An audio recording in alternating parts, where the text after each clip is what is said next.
Welcome to the Employment Services Show podcast. I am your host, Rana Kodahi, and I would love to introduce you to my special guest, Ashley Cairns. Ashley is the Regional Manager of Multiple Solutions located in Adelaide, Australia. Now, Ashley is diverse and experienced business manager within the disability employment services sector, with an interest in building the most effective team and workplace culture through professional, supportive, and direct leadership.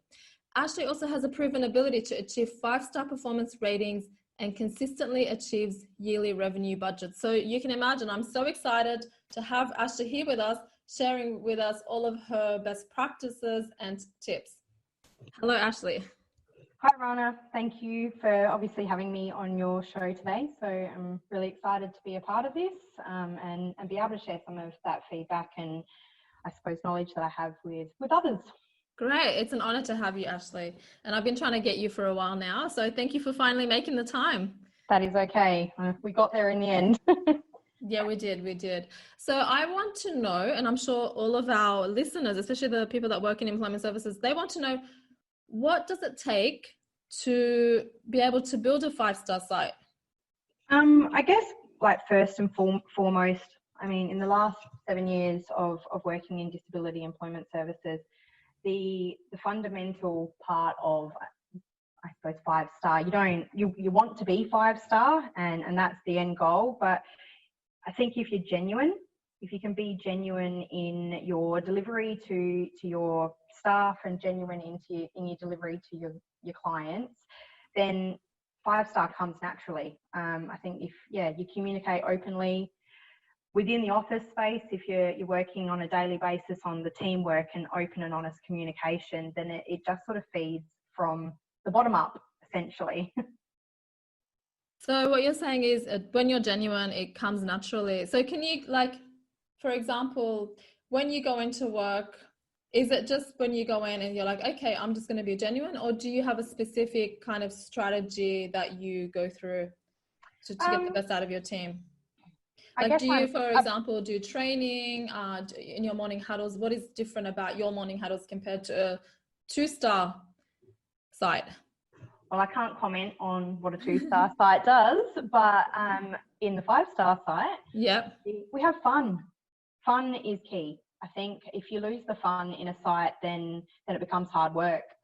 So we always make sure we have a bit of fun, focusing on the fundamental like KPI conversation as well. But we're not a me-focused team. We're a team-focused team. So it's all about the team and not about the individual. And I think that's probably a key point in that 5-star space. Okay, so fun, for those people listening, try and make your atmosphere, environment fun, and it's not a me, it's a we. So flipping the me into a we, the W into an M, yeah? Absolutely. Okay, so Ashley, thanks for sharing that. I want to talk about workplace culture. What are some do's and don'ts in creating an excellent workplace culture? This is probably something that sits quite close to my heart in a workspace. I think that workplace culture can control a lot of the trajectory of a team and a company and how you sort of retain your staff. And the biggest part of that, I think, is respect. You need to respect the people that work for you, even the little people, and respect the clients. Everyone is a person. We're not numbers, even though we work in a numbers-driven industry. And I think if you can not lose focus on the fact that we're people dealing with people, it creates a much better culture. So, have achievable goals, smart goals for the team, have fun, recognise good performance or good moments and good news stories. Be flexible. I think they're real key points to creating that positive culture within a site or within a business. And that definitely makes sense. I think there are some leaders that might not recognize like the simple little things that you do. So every person is an individual, every person is different. So as you're saying, be respectful, even to the clients, to the job seekers. I think that is so important. I think because I've seen sometimes if a manager treats their staff rudely, the staff end up treating their customers rudely. and I've seen it more often than it should happen. And that's probably the most disappointing part about like this space, that it has the ability for people to get caught up in that environment and that way of case managing or managing a team even. And yeah, I pride myself every day on respecting my team. They work, people work better when they feel respected or they feel like they've got a voice. And yeah, so Absolutely.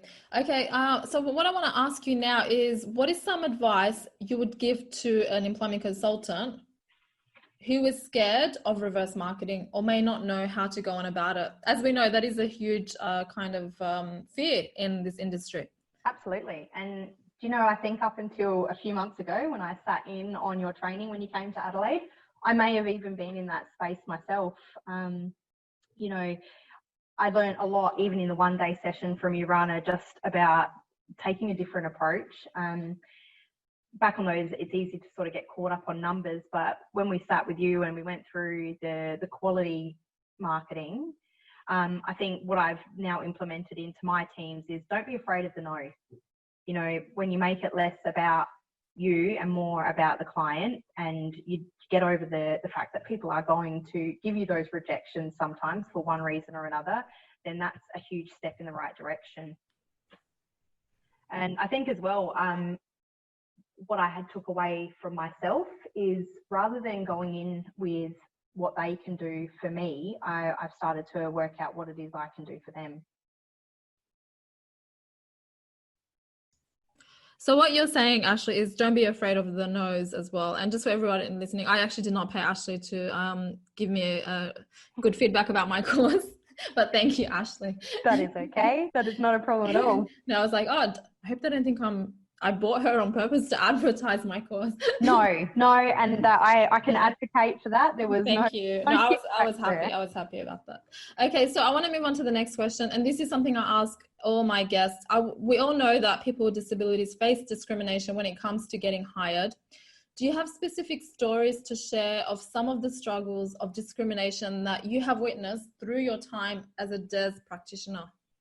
I mean, there's probably limitless amounts of times over the course of my career in DES where you see that sort of discrimination against a disability, and it is a really tough hurdle to overcome.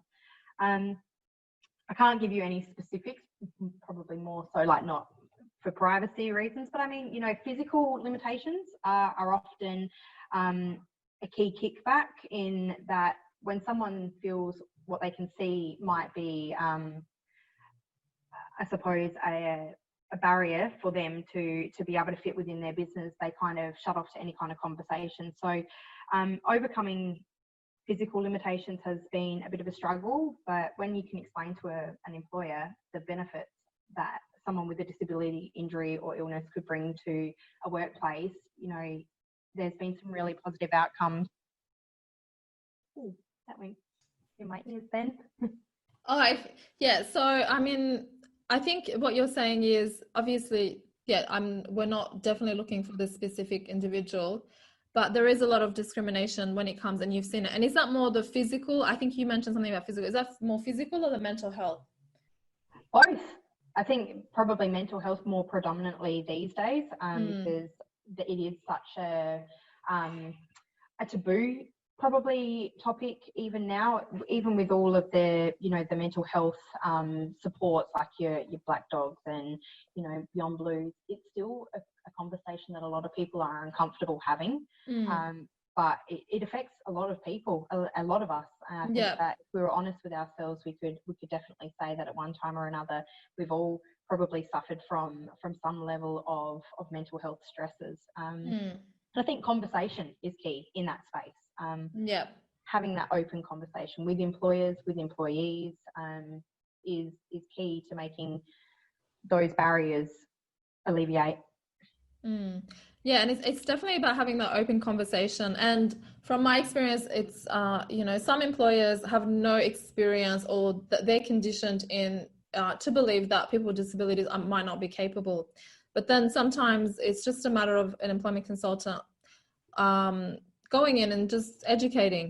And the more people we can educate, the easier it will be. I had a guy, he was on my podcast the last one, and he said how because he worked for Vision Australia, and they were saying, well, how can a blind person work in this industry? How can a blind person do the job? And he said, well, do you know our head of IT at Vision Australia, he's actually blind.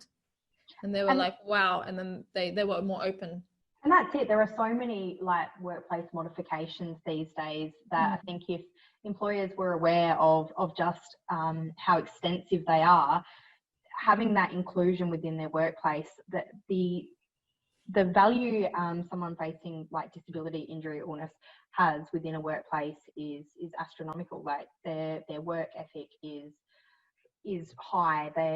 They've got these personal goals that they want to achieve and you know, sort of prove to themselves, but also I think maybe to a certain degree prove to society that they're capable, or as capable as somebody that might be fully able. So I think if employers were educated and were open to being educated, that would be a real positive step in the right direction. Yeah, and it's all a matter of being open. And I think some people that do have disabilities or barriers, they do have a lot more to prove.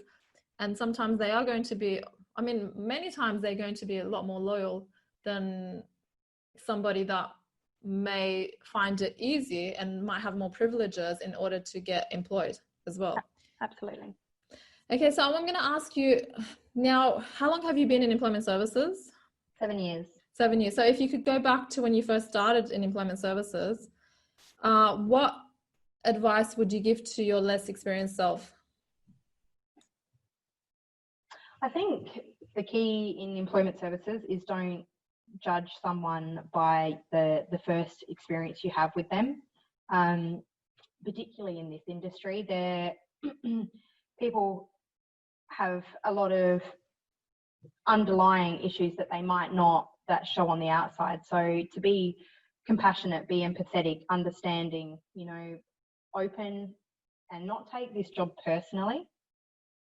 I think when you take it personally, that's when, you know, there's the ability for a case manager to become hostile, or that hostility between a client and a case manager. So yeah, and that's why it's so important. I mean, I love what you said. Don't judge someone by the first experience you have with them, and especially when they are coming into your employment provider. Many times they're not there voluntarily, so it's that first. I always say like 30 seconds of you meeting that person, and how are you going to make them feel?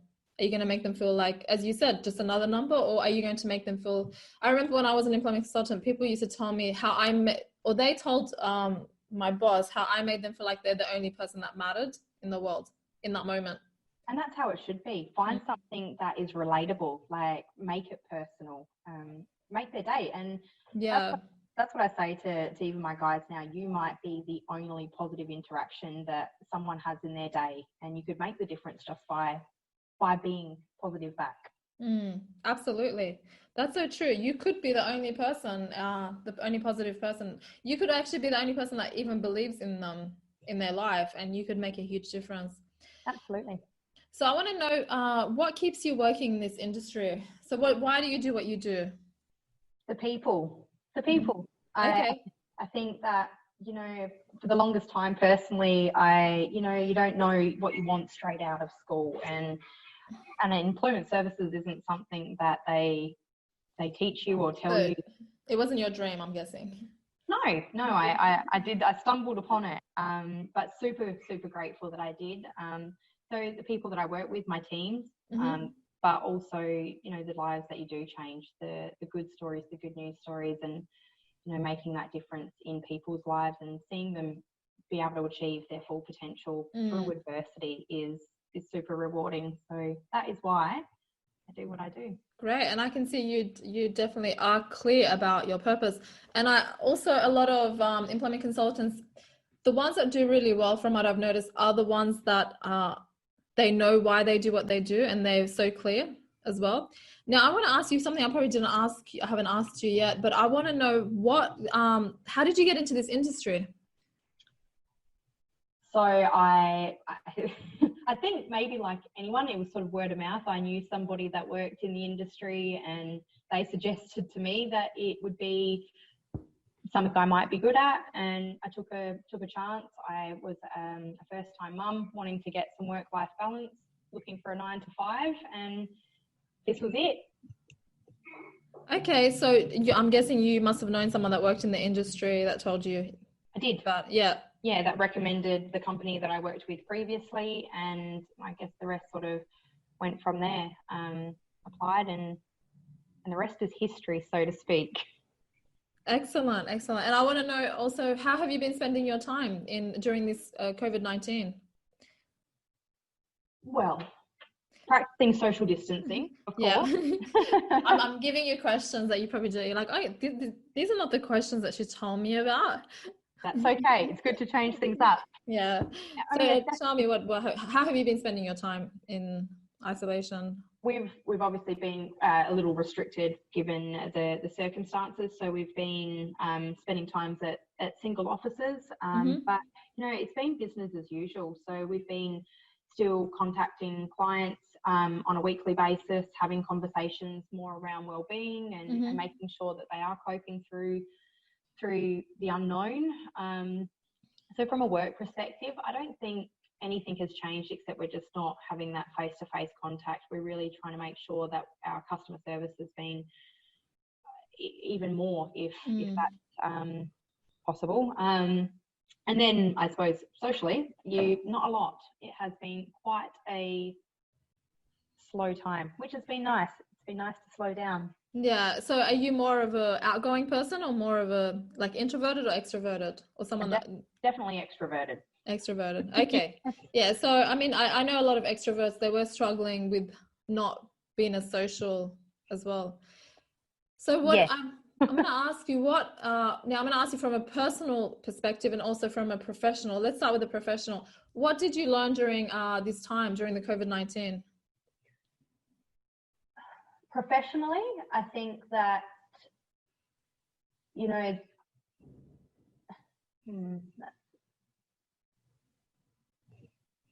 that's a tricky one. What have I learned professionally in this time? I mean, it could be like the way you guys work, technology, it could be anything. It could be... I think professionally, we've probably learned that, you can adapt to the current climate. Face-to-face doesn't need to be the be-all and end-all of success. We've managed to adapt to, the working from home and working from different offices. So we've really ramped up our social media use, or our Zoom meetings and keeping connected. So I think that we've probably learnt that our team connection hasn't been altered in that respect, because we've just learnt new ways of working through that adversity, rather than sort of, I suppose, putting your hands in the air and saying, well, you just wait until it's all done and dusted. Yeah. We've adapted. We've worked out that we're adaptable. And were you guys using Zoom beforehand? No, probably. I wouldn't say as much as we could have been. Yeah. I wish I invested in Zoom. I'm just like, if I only had known. I know. Zoom just skyrocketed in their profits. It's amazing. I think it's definitely been a very big eye-opener, just how well you can continue to communicate even. Absolutely. So now, from a personal perspective, what is some lessons that you learned during the COVID time? Slow down. To slow down, yeah. And, enjoy the people in your life and the moments, I think, in your life.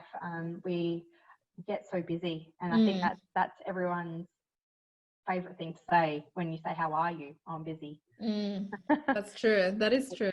We're all very busy, but I think just taking in a little bit more of like your family time and valuing that time you have with friends, because we've not been able to do it openly. So you sort of not take things for granted.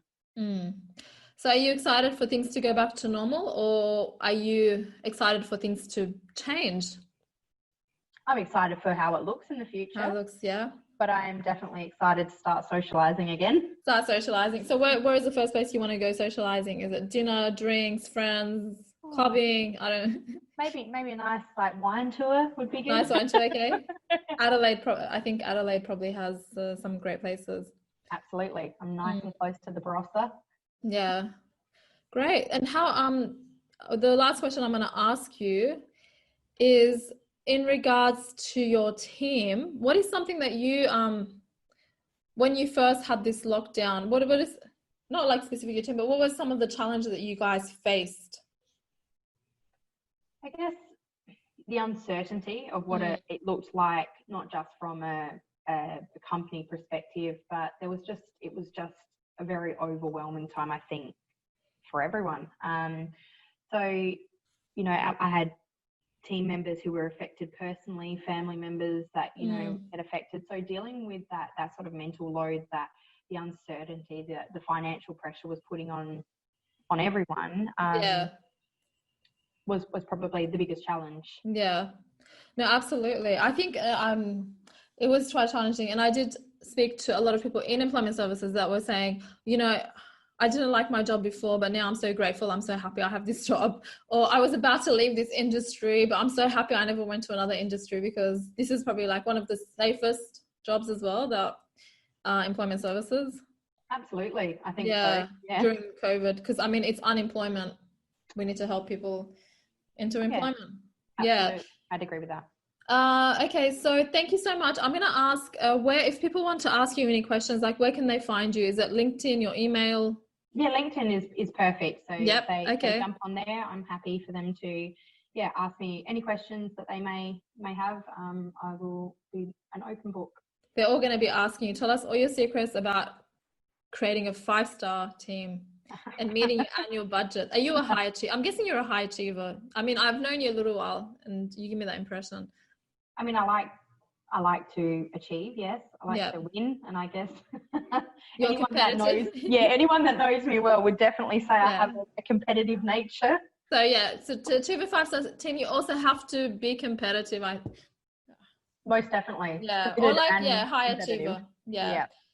And I mean, we know because I'm a high achiever, we don't slow down. It's so hard to just kind of relax. We're just always wanting to, what can we do? How can we make it better? And our brain's just always like sometimes I go to bed and I'm having dreams about how I can make things better for whatever projects I'm working on. My team says when we get to like sort of the ends of months that I go into like this positive manic state where it's just full speed ahead. But okay, good on you. Well, thank you so much. I appreciate your time. Thank you so much for sharing your knowledge with the employment services industry, not just Australia. This is worldwide in countries like Canada, UK, some places in Europe, America. They're all employment services, and they're listening to you as well, just so you know. Thank you so much for the opportunity. No worries. Thanks so much, Ashley.